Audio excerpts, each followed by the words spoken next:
It's a scientific fact that the hormones of stress downregulate genes and create disease, long-term effects.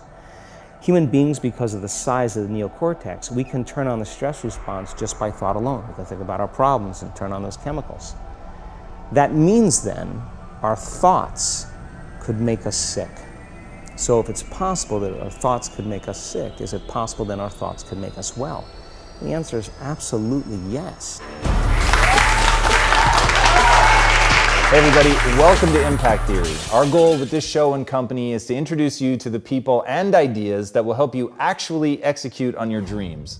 All right, today's guest is a New York Times best-selling author and one of the most sought-after speakers in the world. He's lectured and given advanced workshops in more than 30 countries across 5 continents, all with the aim of helping people better understand and unlock the power of their mind.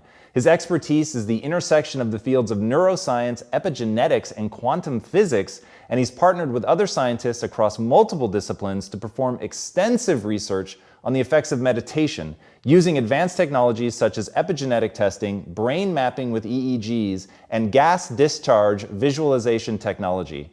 Through his work, he is endeavoring to help advance both the scientific community and the public at large's understanding of mind-derived health optimization, a topic he covered extensively in his groundbreaking book, You Are the Placebo. His teaching has had such a profound impact on the way that people perceive a wide range of brain-related topics around mindfulness and well-being that he's a faculty member at the Quantum University in Hawaii, the Omega Institute for Holistic Studies in New York, and the Kripalu Center for Yoga and Health in Stockbridge, Massachusetts. He's also an invited chair of the research committee at Life University in Atlanta, as well as a corporate consultant where he delivers his lectures and workshops for businesses. So please, help me in welcoming the man who has appeared in such films as Heal, People versus the State of Illusion, and Unleashing Creativity, the author of the recent book, Becoming Supernatural, Dr. Joe Dispenza.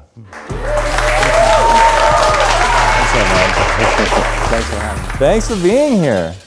So diving into your world and how you perceive the sense of self and the way that you marry science to the way that we form memories, the way that we live in a perpetual state of reliving our past and things like that, it's really, really incredible.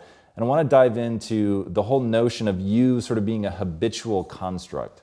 Like what is that? What is the habit of you? Well, a habit is a redundant set of automatic, unconscious thoughts, behaviors, and emotions that's acquired through repetition. A habit is when you've done something so many times that your body now knows how to do it better than your mind. So if you think about it, people wake up in the morning, they begin to think about their problems. Those problems are circuits of memories in the brain. Each one of those memories are connected to people and things at certain times and places. And if the brain is a record of the past, the moment they start their day, they're already thinking in the past. Each one of those memories has an emotion. Emotions are the end product of past experiences. So the moment they recall those memories of their problems, they all of a sudden feel unhappy, they feel sad, they feel pain. Now, how you think and how you feel creates your state of being. So the person's entire state of being when they start their day is in the past. So what does that mean? The familiar past will sooner or later be predictable future. So if you believe that your thoughts have something to do with your destiny, and you can't think greater than how you feel, or feelings have become the means of thinking, by very definition of emotions, you're thinking in the past. And for the most part, you're going to keep creating the same life. So then people grab their cell phone, they check their WhatsApp, they check their text, they check their emails, they check Facebook, they take a picture of their feet, they post it on Facebook, they tweet something, they do Instagram, they check the news, and now they feel really connected to everything that's known in their life. And then they go through a series of routine behaviors. They get out of bed on the same side, they go to the toilet, they get a cup of coffee, they take a shower, they get dressed, they drive to work the same way, they do the same things, they see the same people, that push the same emotional buttons, and that becomes the routine, and it becomes like a program. So now they've lost their free will to a program, and there's no unseen hand doing it to them. So when it comes time to change, the redundancy of that cycle becomes a subconscious program. So now 95% of who we are by the time we're 35 years old is a memorized set of behaviors, emotional reactions, unconscious habits, hardwired attitudes, beliefs, and perceptions that function like a computer program. So then a person can say with their 5% of their conscious mind, I want to be healthy, I want to be happy, I want to be free. But the body's on a whole different program. So then how do you begin to make those changes? Well, you have to get beyond the analytical mind, because what separates the conscious mind from the subconscious mind is the analytical mind. And that's where meditation comes in, because you can teach people through practice how to change their brainwaves, slow them down. And when they do that properly, they do enter the operating system where they can begin to make some really important changes. So most people then wait for crisis or trauma or disease or diagnosis. They wait for loss, some tragedy to make up their mind to change. And my message is, why wait? And you can learn and change in a state of pain and suffering, or you can learn and change in a state of joy and inspiration. And I think right now, the cool thing is that people are waking up. That's really interesting. And where I found the deepest hooks into how powerful this can be for somebody is when you talk about trauma. And you've talked about how people experience a traumatic event, but they then basically rehearse it, and how that then has this knock-on effect. So what is that? Why do people find it so hard to get past trauma? Well, the stronger the emotional reaction you have to some experience in your life, the higher the emotional quotient, the more you pay attention to the cause. And the moment the brain puts all of its attention on the cause, it takes a snapshot, and that's called a memory. So long-term memories are created from very highly emotional experiences. So what happens then is that people think neurologically within the circuitry of that experience, and they feel chemically within the boundaries of those emotions. And so when you have an emotional reaction to someone or something, most people think that they can't control their emotional reaction. Well, it turns out if you allow that emotional reaction, it's called a refractory period, to last for hours or days, that's called a mood. I say to someone, hey, what's up? You say, I'm in a mood. Well, why are you in a mood? Well, I had this thing happen to me 5 days ago, and I'm having one long emotional reaction. If you keep that same emotional reaction going on for weeks or months, that's called temperament. Why is he so bitter? I don't know, let's ask him. Why is he so bitter?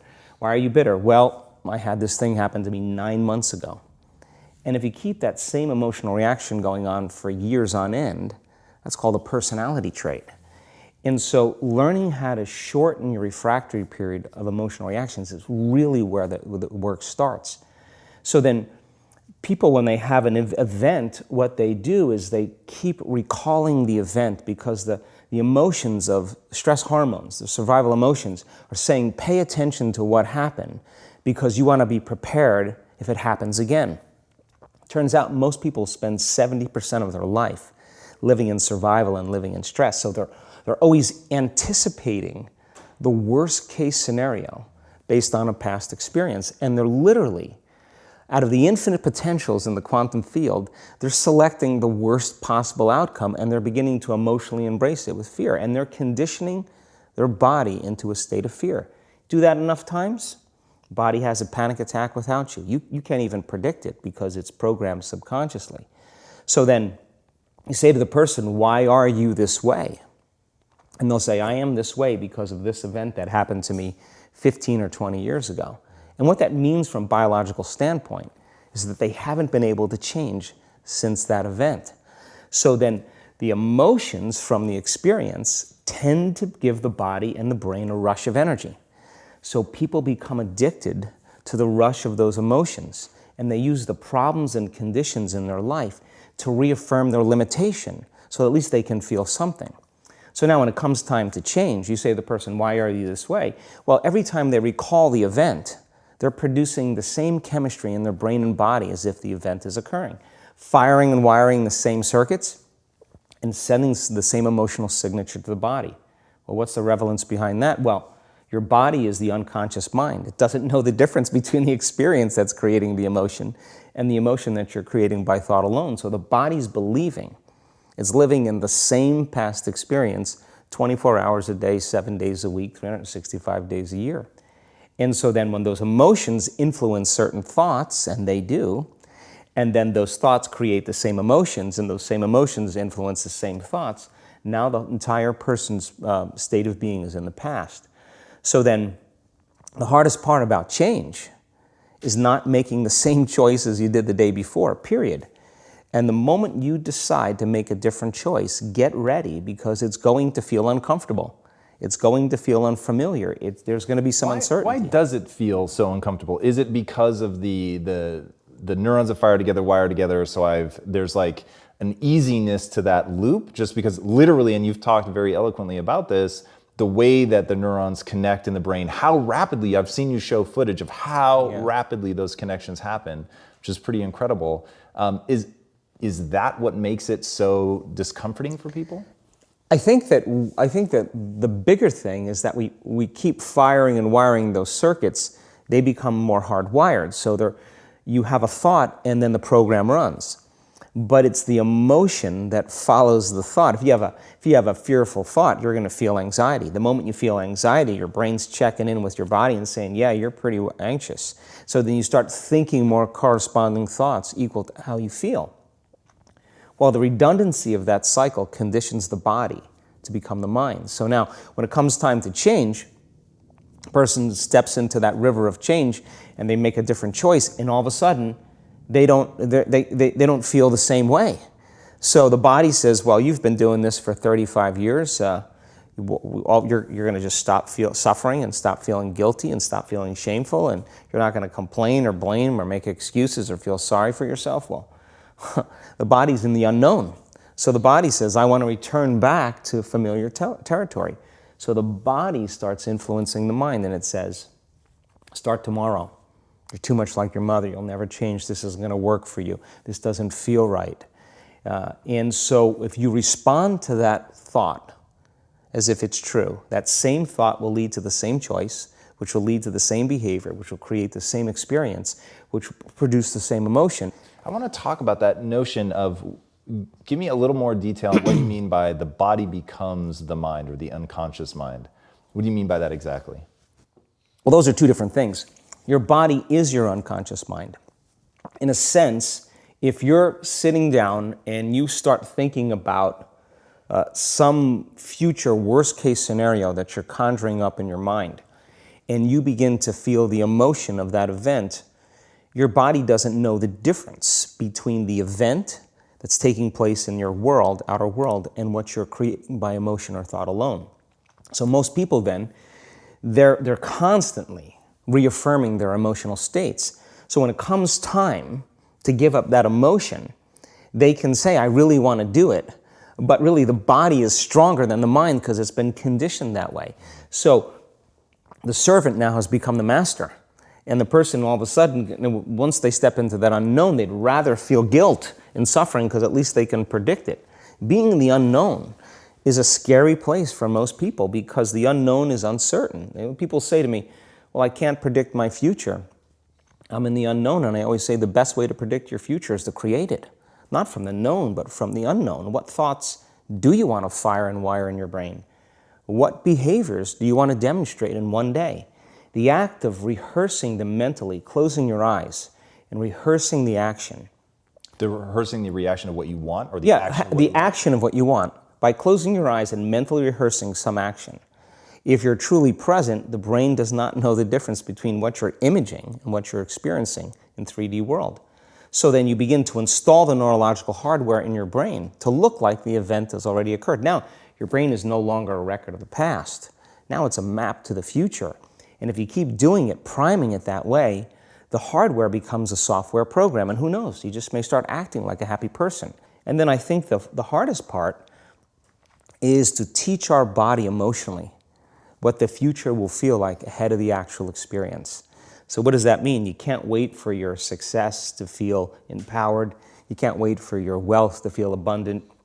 You can't wait for your new relationship to feel love, or your healing to feel whole. I mean, that's the old model of reality, of cause and effect, waiting for something outside of us to change how we feel inside of us. And when we feel better inside of us, we pay attention to whoever or whatever caused it. But what that means then is that from the Newtonian world is that most people spend their whole life living in lack, waiting for something to change out there.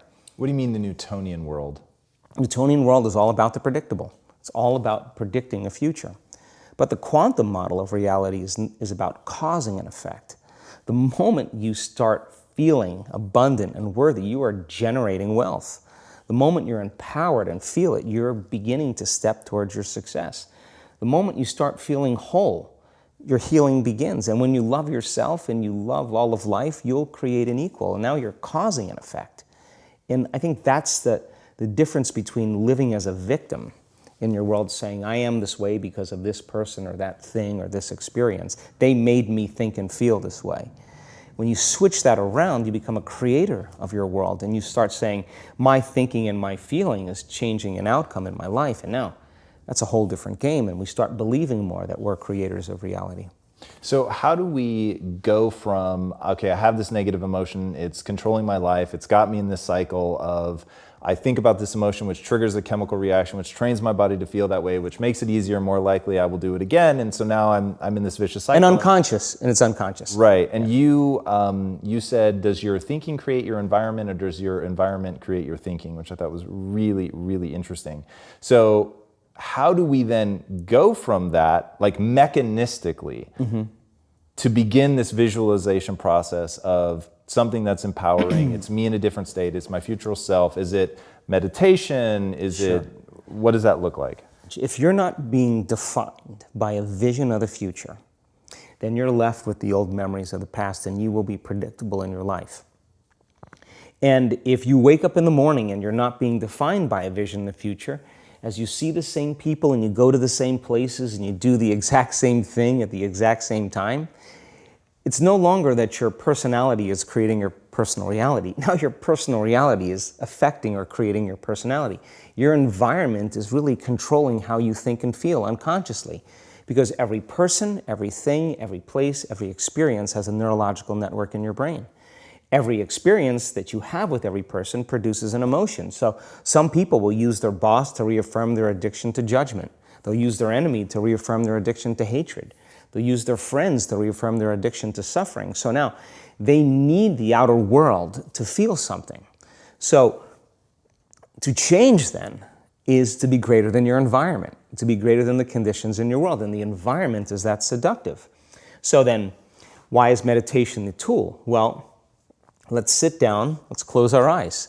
Let's disconnect from your outer environment. So if you're seeing less things, there's less stimulation going to your brain. If you're playing soft music or you have earplugs in, less sensory information coming to your brain, so you're disconnecting from your environment. If you can sit your body down and tell it to stay like an animal, stay right here. I'm going to feed you when we're done. You can get up and check your emails. You can do all your texts. But right now, you're going to sit there and obey me. So then, when you do that properly, and you're not eating anything or smelling anything or tasting anything, you're not up experiencing and feeling anything, you would have to agree with me that you're being defined by a thought, right? So when the body wants to go back to its emotional past, and you become aware that your attention is on that emotion, and where you place your attention is where you place your energy, you're siphoning your energy out of the present moment into the past, and you become aware of that. And you settle your body back down in the present moment, because it's saying, well, it's 8 o'clock. You normally get upset because you're in traffic around this time, and here you are sitting, and we're used to feeling anger, and you're off schedule. Oh, it's 11 o'clock, and you usually check your emails and judge everybody. Well, the body's looking for that predictable chemical state. Every time you become aware that you're doing that, and your body is craving those emotions, and you settle it back down into the present moment, you're telling the body it's no longer the mind, that you're the mind, and now your will is getting greater than the program. And if you keep doing this over and over again, over and over again, over and over again, just like training a stallion or a dog, it's just going to say, I'm going to sit. And the moment that happens, when the body's no longer the mind, when it finally surrenders, there's a liberation of energy. We go from particle to wave, from matter to energy, and we free ourselves from the chains of those emotions that keep us in the familiar past. And we've seen this thousands of times. In fact, we can actually predict it now on a brain scan. Yeah, I found that so interesting. Let's go a little bit harder on metacognition, the notion that you don't have to believe everything you think. I love the way that you talk about that. Yeah, we have a huge frontal lobe, and it's 40% of our entire brain. And most people, when they have a thought, they just think that that's the truth. And I think one of my greatest realizations in my own journey was just because you have a thought doesn't necessarily mean it's true. So if you think 60 to 70,000 thoughts in one day, and we do, and 90% of those thoughts are the same thoughts as the day before, and you believe that your thoughts have something to do with your destiny, your life's not going to change very much, because the same thought leads to the same choice leads to the same behavior creates the same experience, and the same experience produces the same emotion. And so then the act of becoming conscious of this process to begin to become more aware of how you think, how you act, and how you feel, it's called metacognition. And so then why is that important? Because the more conscious you become of those unconscious states of mind and body, the less likely you're going to go unconscious during the day. And that thought is not going to slip by your awareness unchecked, because it means to know thyself. The word meditation means to become familiar with. So as you become familiar with the thoughts, the behaviors, and the emotions of the old self, you're retiring that old self. As you fire and wire new thoughts and condition the body into a new emotional state, if you do that enough times, it'll begin to become familiar to you. So it's so important, just like a garden. If you're planting a garden, you got to get rid of the weeds. You got to take the plants from the past year and you got to pull them out. The rocks that sift to the top that are like our emotional blocks, they have to be removed. The soil has to be tenderized and broken down. We have to make room to plant a new garden. So primarily, we learn the most about ourselves and others when we're uncomfortable. Because the moment you move into that uncomfortable state, normally a program jumps in. When that program jumps in, it's because the person doesn't want to be in the present moment and engage it consciously. So when you teach people how to do that with a meditative process, it turns out that when they're in their life, they're less likely to emotionally react. They're less likely to be so rigid and believe the thoughts they were thinking. They're more aware of when they go unconscious back into a habit, and that is what starts the process of change. And so we have to unlearn before we relearn. We have to break the habit of the old self before we reinvent a new self. We have to prune synaptic connections and sprout new connections. We have to unfire and unwire and refire and rewire. We have to unmemorize emotions that are stored in the body, and then recondition the body to a new mind and to a new emotion, like deprogram and reprogram. That's the act, and it's a two-step process. Yeah, I like the way that you call that out as an action. There was another thing that you said that I thought was really powerful about how insights themselves are essentially inert. They don't do anything. What then do we do with an insight? How do we take a breakthrough moment and make sure that it's not just a breakthrough moment? Like, I guarantee people watching right now are having like 100 aha moments. For sure, that was definitely the case for me as I was researching you. And when you said that, I was like, and that's the danger, that you have the aha and then nothing. Yeah, and it is a danger, because then people will shrink back into mediocrity, and they'll use the insight to excuse them from taking a leap. They'll say, yeah, I have a chemical imbalance in my brain. Yeah, my father was really overbearing. He was a perfectionist. That's why I am the way I am. People, they come up with stuff to excuse themselves. The insight is actually giving them permission to stay limited. And it's an amazing idea, because they'll say to you that they really want to get over their anxiety. But let's take your ex-husband, let's put him in a straitjacket, let's duct tape him and shoot him to the moon. Now what? I mean, what are you going to do now? You still have to make those changes.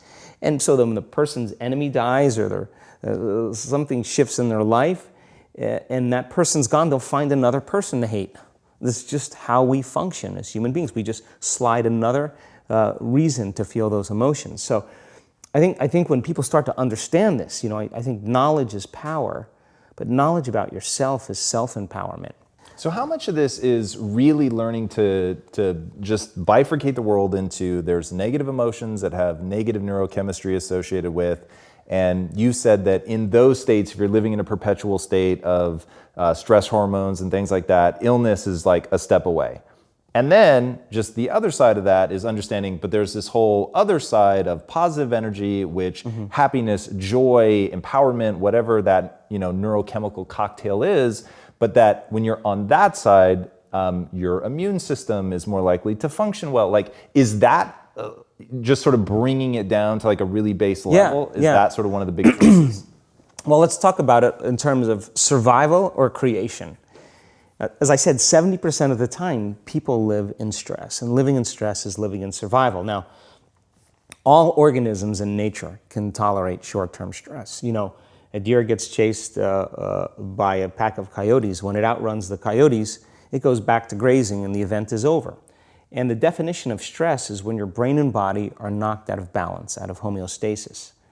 The stress response is what the body innately does to return itself back to order. So you're driving down the road, someone cuts you off, you jam on the brakes, you may give them the finger, and then you settle back down and the event is over and boom, now everything's back to normal.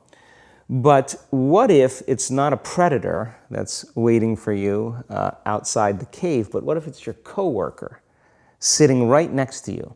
And all day long, you're turning on those chemicals because they're pushing all your emotional buttons.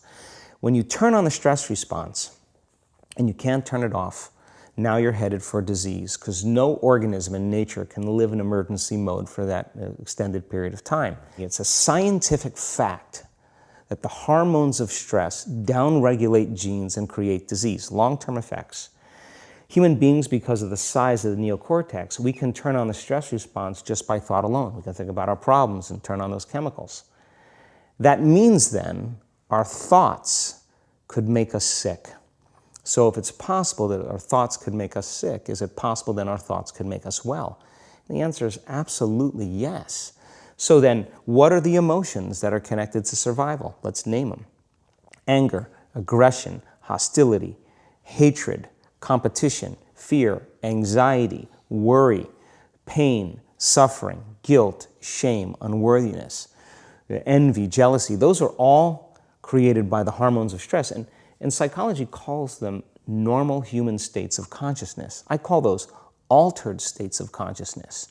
So then we tend to remember those traumatic events more because in survival, you better be ready if it happens again. And when the survival gene is switched on, you could have 10 really great things that happen to you in your day. And you just have one bad thing that happens and you cannot take your attention off that unhappy thing because the survival gene is switched on. It's really interesting. How does epigenetics come into play in all this? Like, what's actually happening? You've talked pretty profoundly about proteins and like really at a deep level how we're signaling to our genetics to create these kinds of changes. What does that actually look like? Well, epigenetics, epi means above the gene. And many years ago, after the DNA helix was discovered by Watson and Crick, they said the blueprints of life, all diseases are created from genes. It turns out less than 5%, more like 1% of people on the planet are born with a genetic condition like type 1 diabetes or Tay-Sachs disease or sickle cell anemia. The other 95 to 99% are created by lifestyle and by choices. You can take two identical twins, exact same genome. One dies at 51, the other one dies at 85. Same gene, different environment. So all of a sudden they said, we lied. That was wrong. It's not genes that create disease. It's the environment that signals the gene that creates disease. Well, okay. But that's not the whole truth too, because you could have two people working side by side in the same factory. One gets cancer after being exposed to a carcinogenic for 25 years. Both working for 25 years, the other one has no cancer at all. So there must be some internal order that would cause one person to not get it while another one does. So is it possible then, if the environment signals the gene, and it does, and the end product of an experience in the environment is called an emotion, can you signal the gene ahead of the environment by embracing an elevated emotion? We've done the research on this. We measured 7,500 different gene expressions in a group of people that came to an advanced event for 4 days. And we had them doing a seated meditation, a walking meditation, a laying down meditation, a standing meditation. And at the end of 4 days, just 4 days, the common 8 genes that were upregulated, 2 genes to suppress cancer cells and tumor growth, 2 genes for neurogenesis, the growth of new neurons in response to novel experiences and learning, the gene that signals stem cells to go to damaged areas and repair them, the gene for oxidative stress, was upregulated. We started seeing all these genes that are very, very healthy to cause the body to flourish. Imagine if people were doing that for 3 months. We also measured telomeres, the little shoestrings on the end of DNA that tell us our biological age. We asked people to do the work, meditation, 5 out of 7 days for 60 days. Measure their telomeres that determine their biological age. 60 days later, 74% of the people lengthened their telomeres. 40% significant change. 20% a very remarkable change. That means that they got a little bit of their life back. If it lengthened by 10%, they got 10% of their life back. That's incredible. Before I ask my last question, tell these guys where they can find you online. Sure, my website is just drjoedispenza.com. You can follow us on Facebook, Twitter, Instagram. We're all over. And then my final question, what's the impact that you want to have on the world? I think that the end game for me is to empower people to such a degree that they realize that they need less things outside of them to make them happy, less things outside of them to regulate their moods and their behaviors, and that they begin to use the kind of the power that we all have access to, and to really and to change the world, to make a difference so that there's more peace, there's more wholeness, there's more connection, that we support and love each other, we serve better. And I think that we have to start, for the most part, if everybody's working on themselves and doing their best to present the greatest ideal of themselves to the world, I think the world will be a better place. And so that's my passion, and I'm witnessing it happening now more than I ever thought I would. That's incredible. Joe, thank you so much for being here. It was amazing having you. Guys, go watch this man's videos. They are some of the best explanations of what's going on inside the mind that I've ever come across. There were several that I literally have people in my life that I'm going to force to sit down and watch these things. There's just incredible explanations of how you create yourself out of the things that you do habitually. The way that you think creates a feeling. The way that you feel creates thinking that matches that. And then you get in this cycle, and that coming down to that personality ultimately being a finite set of patterns in your brain, I think is really, really illuminating in terms of how we actually experience the world. And I think when people understand that it's within your control, that you don't have to believe every thought that you think, that you can step outside of that you can leverage metacognition to think about your thinking and deconstruct it and decide what you want to think about and start focusing on that, and create an entirely different version of yourself that has new, elevated feelings, that's over on the side of the positivity, empowering yourself. I think it's really incredible, and he gets deep into the mechanistic stuff, which I love. You guys will not regret diving deep into this man's world. I think you will get some incredible revelations. All right, if you haven't already, be sure to subscribe. And until next time, my friends, be legendary. Take care. Yeah. Thank you so much for being here. That was incredible. Hey everybody, thank you so much for watching and being a part of this community. If you haven't already, be sure to subscribe. You're going to get weekly videos on building a growth mindset, cultivating grit, and unlocking your full potential.